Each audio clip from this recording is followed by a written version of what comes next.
అందరికీ నమస్కారం. మీకు సాహస గాథలు, మిస్టరీ కథలు, రాజకుమారుల కథలు, మహారాణుల ప్రయాణాలు అంటే ఇష్టం ఉంటే ఈ కథ మీకోసమే.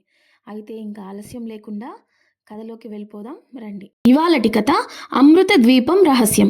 ఒకానొక సమయంలో సౌభాగ్య నగరాన్ని రాజా విక్రమసేనుడు పాలించేవాడు. అతని కుమార్తె అనన్య తెలివైనది, ధైర్యవంతురాలు. ఒకరోజు ఆమె గురువు ఋషి వాసుదేవుడు ఓ గొప్ప రహస్యాన్ని ఆమెకు బోధించాడు. అమృత ద్వీపం అనే ఒక ద్వీపం ఉంది. అక్కడ అమృత కలశం ఉంది. దాన్ని దొరికించుకున్న వారు అమరులవుతారు. కానీ అది చాలా ప్రమాదకరమైన ప్రయాణం అని సెలవిచ్చాడు. అనన్యకు ఆ మాటలు వింటూనే ఆ ద్వీపాన్ని వెతకాలని అనిపించింది. ఆమెతో పాటు యోధ వీరభద్రుడు మరియు ఆమె చిన్ననాటి మిత్రుడు సింహదేవుడు వెళ్లేందుకు సిద్ధమయ్యారు. అనన్య, వీరభద్రుడు, సింహదేవుడు ముగ్గురూ కలిసి పడవ ప్రయాణం చేసి సముద్రం దాటి వెళ్లారు. కానీ మార్గమధ్యలో ఎన్నో ప్రమాదాలు ఎదురయ్యాయి. రోజు రాత్రి కళింగ దొంగలు వాళ్లపై దాడి కూడా చేశారు.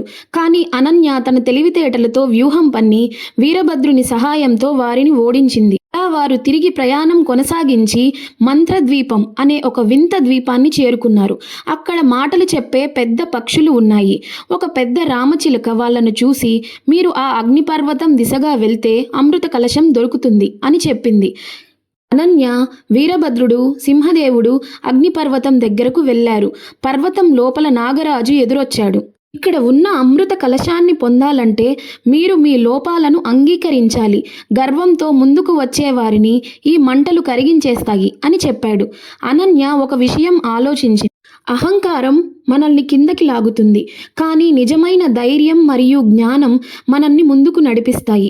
నేను నా గొప్పతనాన్ని నిరూపించుకోవడానికి ఇక్కడికి వచ్చాను, కానీ నా అసలు లక్ష్యం ప్రజలకు మేలు చేయడం అని అనన్య స్వయంగా అంగీకరించింది. దీంతో నాగరాజు ఆనందించి ఆమెకు అమృత కలశాన్ని ఇచ్చాడు. అనన్య మహారాణిగా మారింది.